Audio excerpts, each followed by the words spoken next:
Hey everybody, welcome back to Harris Family Adventures.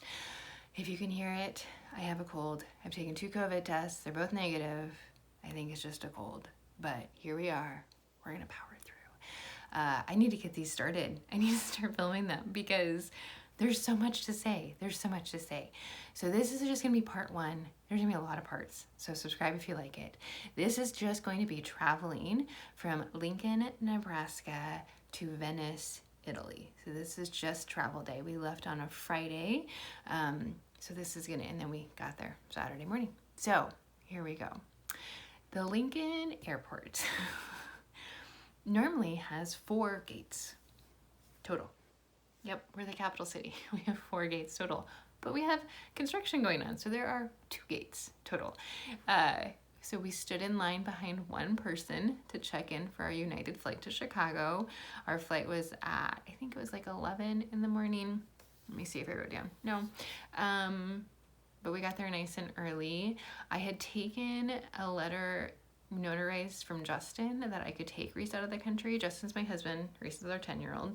And they didn't ask for that. So that was fine. And we made it through security there, because we only did carry-ons. Go back if you want to see the packing video.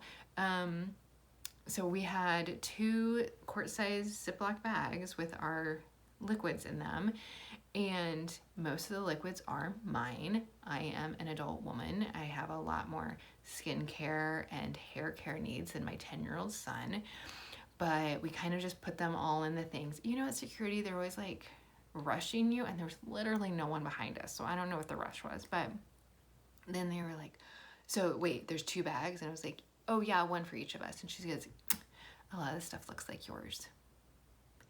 And I said, well, a lot of it's both of ours. I was like the toothpaste we both are gonna use, and the face wash we both are gonna use, and the sunscreen we both are gonna use. She's like, okay, I guess. I thought, really, lady? That's what you're gonna come at me about? Is liquids? Okay, calm down. Anyway, then we had a long time to sit because I got there really early, but that was fine. And then we had our flight to Chicago. So it was about an hour and a half, and it was so boring.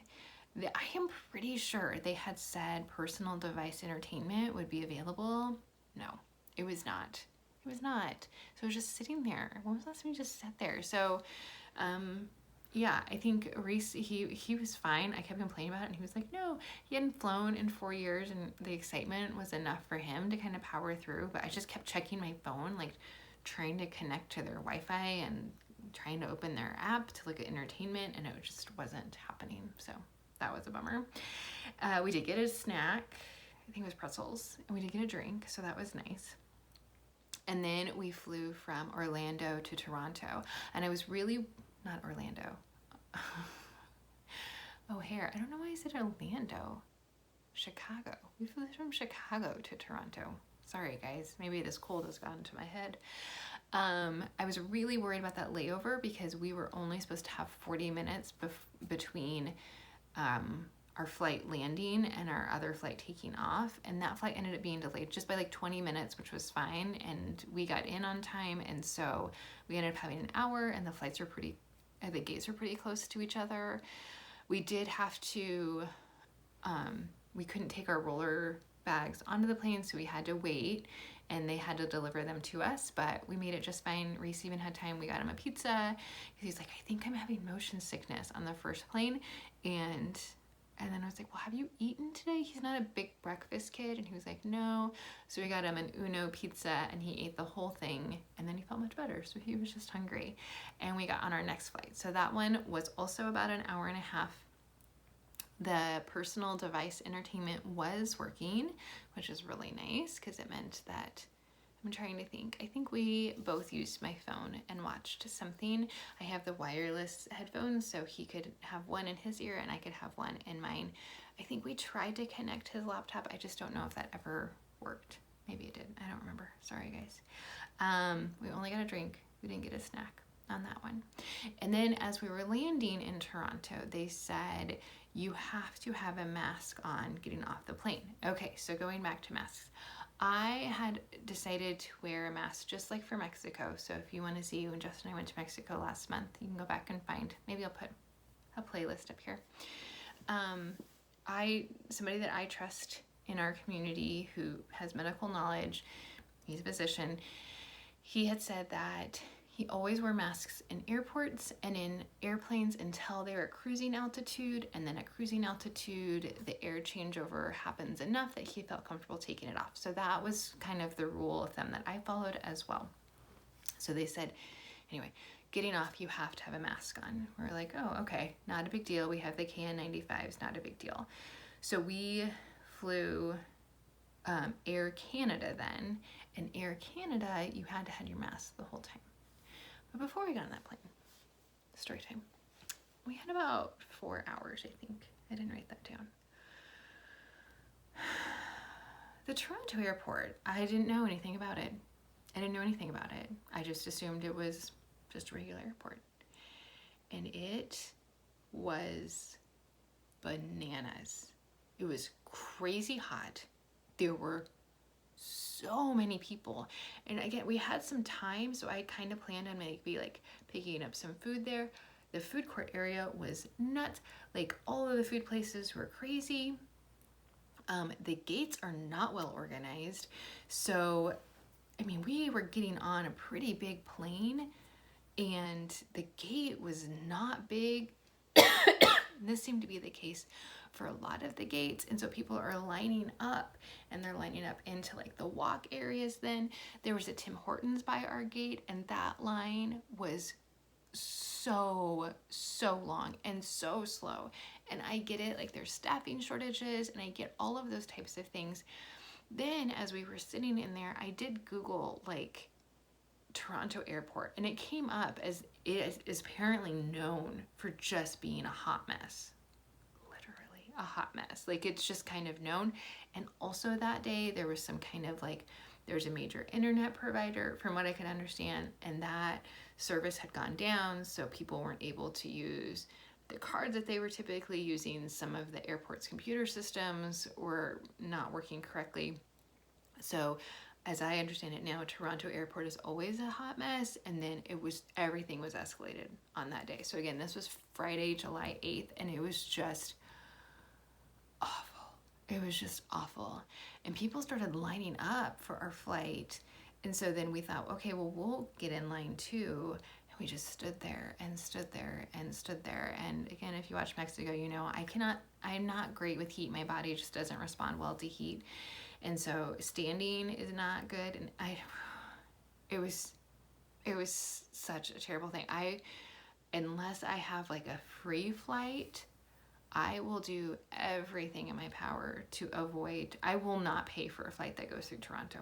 I'm just gonna make a note right now. I will not. It was awful. And like the food selections, A, it was really busy. B, it was, I mean, like we were like, okay, we'll just grab a sandwich, and the sandwiches were $15 Canadian, and I don't know what that was American, but it wasn't good. Now I will say this, we got off.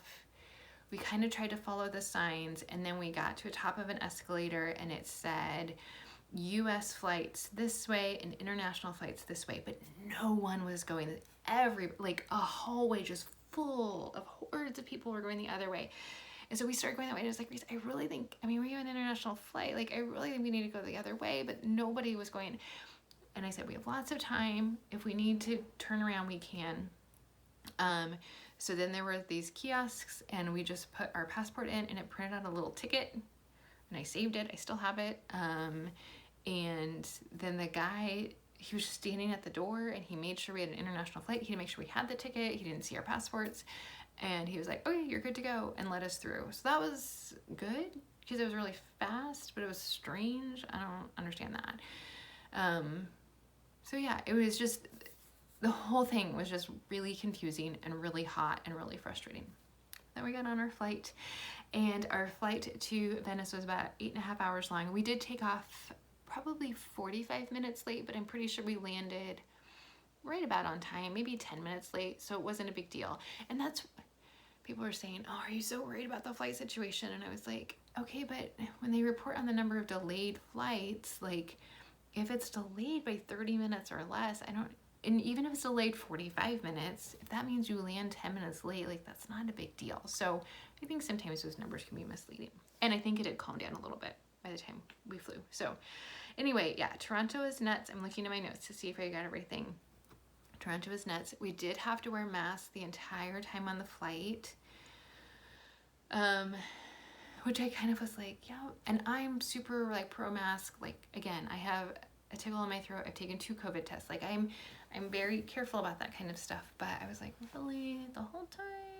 I did let Reese, when he was trying to sleep, we were in the very last row. We were 48, and it was a 2-4-2. So we had 2 on the aisle and window, and so no one was next to us. I mean, there was an aisle there, and I was like, you can take off your mask just to try and sleep, because I really wanted him to sleep if possible. We took off, gosh, I don't even remember now. Sorry, guys. But we landed about 10:30 in the morning, Venice time, which is 7 hours ahead of Central Time Zone where we live in. So yeah, it was 8.5 hours. The dinner, so what we tried to do in our notes is give them number rankings. So the dinner, we gave an 8 out of 10. It was pretty good. It was some kind of pasta. Yeah, it was really good. And then they gave us a breakfast. Here was what was strange about it, is they gave us I thought they weren't going to, because we had like an hour left in our flight. So I was like, oh, okay, they're not, which is fine. Like, but that's whatever. I don't really care. Nope, sure enough, here they come around with the breakfast. And then it was a croissant in a bag that you could tell like had been frozen previously. And I took a bite. It was just, it was not good. And then there was yogurt. Reese took a bite of that. That was okay. And that was all, which is fine. I mean, I didn't eat a breakfast. But then what happened is I think that they were late in getting those out, because then they were just super rushed. And they were trying to get people to finish eating and collect their trash, and everything got like kind of hectic the last hour. So that was a really interesting thing. And we gave the breakfast a 1 out of 10. I will say, so the Air Canada flight, it did have good entertainment.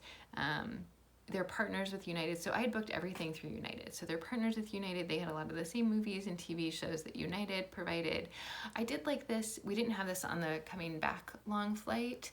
And that was a United, actual United flight. But one of the things is, you could see the map and where you are and that kind of thing. But then you could see they had out the left-hand window, these are the towns that are around. And at the right-hand window, this is what's around. So that was kind of nice to be like, oh, Frankfurt's off the left side right now. We can't see it because there's clouds, but, that type of thing. So, yeah, that went okay. We, like I said, we landed just a little bit late in Venice, and that is where the next video is going to start. So if you're interested in hearing what the Venice airport is like in our first full day, again, we arrived about probably 10:45 Venice time, and we hit it hard. Like, we hit the ground running for Venice. So if you would like to see that, go ahead and subscribe, and you can see the next one. That's all I have for now.